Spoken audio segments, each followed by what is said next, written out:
नमस्कार दोस्तों, जय जोहार। मैं कौशल तिवारी और बीनिया संझा में आपका स्वागत है।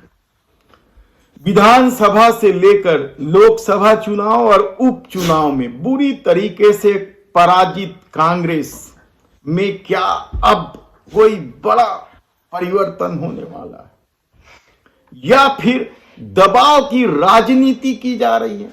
क्या भूपेश बघेल और दीपक बैज के बीच सचमुच तलवारें खींच गई है? जो उपचुनाव के दौरान स्टेज में चढ़ने का एक वीडियो वायरल हुआ था, ऐसे कई सवाल इसलिए उठ रहे हैं क्योंकि अब भारतीय जनता पार्टी भी इस मामले में खूब मजा लेने लगी है। दरअसल पूरे मामले की शुरुआत तो विधानसभा के उपचुनाव के समय ही हो गई थी, लेकिन कहा जा रहा था कि उस पर न तो प्रदेश अध्यक्ष ने तवज्जो दी और न ही कांग्रेस हाईकमान ने। और अब जब छत्तीसगढ़ के पूर्व मुख्यमंत्री भूपेश बघेल ने छत्तीसगढ़ मितान संघ के नाम से संगठन बनाया है, तब उसे लेकर भारतीय जनता पार्टी हमलावर है। और कहा जा रहा है कि भूपेश बघेल भी अब विद्याचरण और अजीत जोगी की राह पर चल पड़े।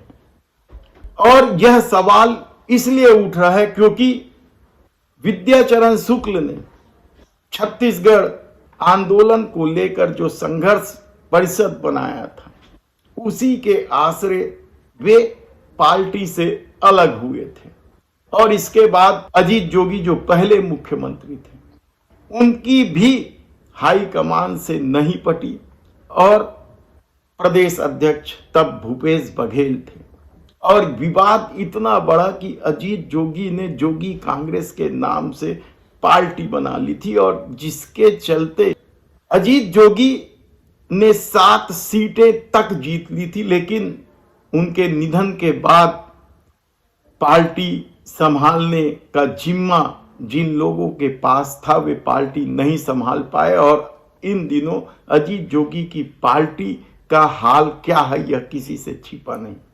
ऐसे में जब कांग्रेस संगठन को लेकर सवाल उठ रहे हैं कि विधानसभा से लेकर लोकसभा और उपचुनाव में संगठन की वजह से पराजय का सामना करना पड़ा है और संगठन में फेरबदल भी तो होना है, ऐसे में क्या दीपक बैज की जगह खुद को स्थापित करने के लिए या अपने चहेते को प्रदेश अध्यक्ष बनाने के लिए भूपेश बघेल ने दबाव की राजनीति शुरू कर दी है या फिर सचमुच वे नई पार्टी बनाने वाले?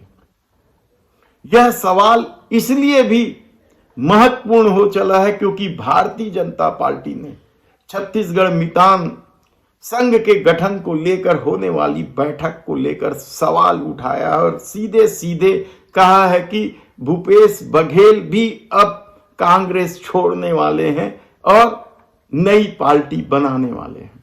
हालांकि कहा तो यहां तक जा रहा है कि जो संघ बनाया जा रहा है छत्तीसगढ़ मितान संघ, वह गैर राजनीतिक संगठन होगा और भूपेश बघेल कांग्रेस की सक्रिय राजनीति में अपनी जिम्मेदारी निभाते रहेंगे। लेकिन इस दौर में जिस तरीके से भूपेश बघेल को लेकर सवाल उठते रहे हैं, जिस तरीके से भूपेश सत्ता के दौरान घपले घोटालों की फेहरिस्त रही है और उसी के चलते कांग्रेस को छत्तीसगढ़ में बुरी तरीके से पराजित होना पड़ा है। और अब कहा जा रहा है कि भूपेश बघेल की दीपक बैज से बिल्कुल भी नहीं बन रही। हालांकि खुले तौर पर यह बात न तो भूपेश बघेल कहने वाले हैं और न ही कांग्रेस अध्यक्ष दीपक बैज कहने वाले, लेकिन अंदरूनी सूत्रों में जिस तरीके के विवाद की खबरें लगातार आ रही हैं और कहा जा रहा है कि दीपक बैज अपनी टीम के साथ कांग्रेस के प्रचार प्रसार में लगे हुए हैं, भारतीय जनता पार्टी के खिलाफ हल्ला बोल रहे हैं, ऐसे में क्या दीपक बैज को हटाने की कवायद शुरू हो गई? हालांकि यह भी चर्चा है कि दीपक बैज को विधानसभा में नेता प्रतिपक्ष चरणदास महंत और पूर्व उप मुख्यमंत्री टीएस बाबा का पूरा समर्थन है। इसके अलावा भी विधायक जो जीत कर आए हैं वे भी दीपक बैज की कार्यशैली से इत्तेफाक रखते हैं। ऐसी परिस्थिति में क्या भूपेश बघेल अलग थलग पड़ गए हैं? हालांकि जिस तरह से सत्ता से हटने के बाद केंद्रीय नेतृत्व ने भूपेश बघेल को जिम्मेदारी दी है, उसके बाद यह भी दावा किया जा रहा है कि भूपेश बघेल का हाईकमान से संबंध बेहतर है और वे सिर्फ दबाव की राजनीति करने के लिए छत्तीसगढ़ मितान संघ नाम का गैर राजनीतिक संगठन खड़ा कर रहे हैं और आने वाले दिनों में यह किस राह चलेगा यह देखना होगा।